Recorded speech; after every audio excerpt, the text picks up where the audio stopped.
my name is Timothy Colpitz, and today we are going to talk about the basics of Tinkercad.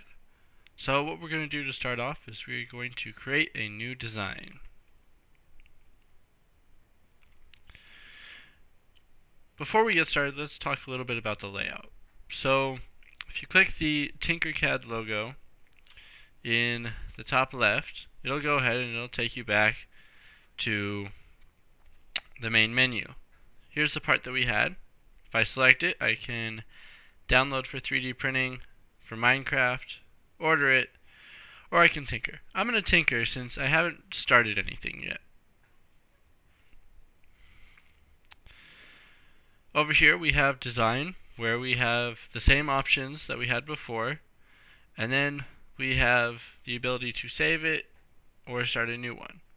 I'm going to go to properties, and I am going to name it Tinkercad House. Then I'm going to save it. Then as you can see, it saves it as Tinkercad House. Over on the right, you have many different menus, different shapes that Tinkercad has made and the community has made. We'll go over those a little bit later. I would like to build a house. So I'm going to go to geometric shapes, and I'm going to pull out a box. Now, I don't know the size of that box, so I'm going to take a ruler, and I'm going to pull it out onto my work plane. You can go anywhere on the work plane, just as long as it's out there. So when I click my box, it says that it is 20 millimeters by 20 millimeters. Well, I would like it to be 50 millimeters wide and 30 millimeters deep. Have a nice wide house. So now I need a roof for my house. So there's a shape over here called a roof, and I'm going to pull it out. But oh no, it's not on the top of my house. So I'm going to go ahead and I'm going to delete it. And I'm going to take a work plane, and I'm going to go and I'm going to drag it on top of my house. And then I'm going to pull out another roof. So there's my roof, and I want to make sure that it's the same dimensions as my house. So I'm going to make it 50 wide and 30 deep. Let's go ahead and dismiss that ruler again. And then I'm going to go and I'm going to try and play it by eye to line it up. Move my work plane back down, and as you can see, it's not quite lined up. So I'm going to click, select, and drag both objects. I'm going to go to adjust, and I'm going to align them. So I would like them to be aligned centered this way, as well as centered this way. There we go. Now my roof is perfectly on top of my house. But if I try and drag it away, and undo that, you see they're not one object yet. So I'm going to select them both again, and I'm going to hit group. So now I have a house. And while I'm over here, I'm going to change color, and I want a blue house. I'd like to put a door on this house. So I'm going to pull out another box, and I am going to take one of the corners. I'm going to hold shift. One of the corners. I'm going to hold shift, and I'm going to make it smaller. And you see, by holding shift, it makes it smaller evenly around. So I like that size. I'm going to make it a little bit taller, though. So that's good. Now I'm going to put it on my house. Now if I group it, it's become part of my house. And I don't want that. I want it to be a hole in my house. So I'm going to ungroup it. And I'm going to select the object and select hole. Now I'm going to look. Oh, it goes through the bottom of my house. I don't want that.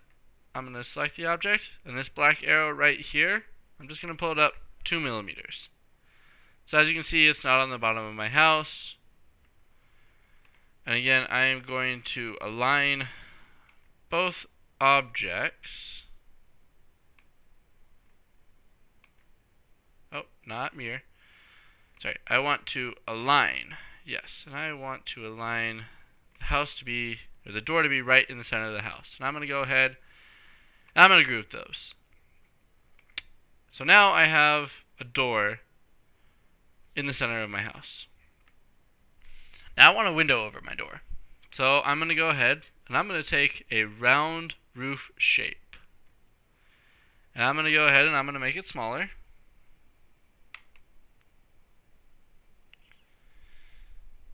And as you can see, I'm zooming in and out using the scroll wheel on my mouse. I'm going to go and I'm going to bring it up to right about there. And I want it back, and I want it just right there to make it a hole and to group it. Oh, looks like I might have done it a little too far. Oh, it's not even in there. Let's make sure it's in the object. There we go. And now, when I group it, I have a nice little window over my door. So there's the basics of the geometric shapes using the work plane and the ruler. We also have holes, which is the box, but as a hole. And the cylinder as a hole, so you don't have to go ahead and change them beforehand. You can also do the letters of the alphabet. You can do numbers, and you can do many different symbols. I like the Tinkercad logo. But I'm going to scroll up, and I'm going to go to Shape Generators, and I'm going to pull out a text. So I'm going to see it shows up, what do I want the text to say? I want it to say, my house. So I'll load up, and I'm going to bring it right up in front of my house. So if I'm looking at my house like this, I can't see that it says my house. So I'm going to click the object, and these curved arrows that you see on the edge show how you can rotate an object. So I can rotate it up this way, bring back to 0, this way, and my third arrow is right over here.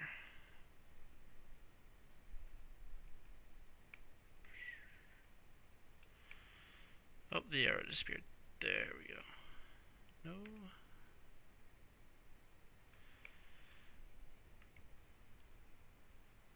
There it is. It's hiding on me. I'm going to go ahead and I am going to move it down 90 degrees. I'm going to click it and I'm going to hit the D key. So now it's right up and flush with the work plane. Move it over just a little bit. And there you see it says my house, and there is my house. This concludes the Tinkercad tutorial. Thank you.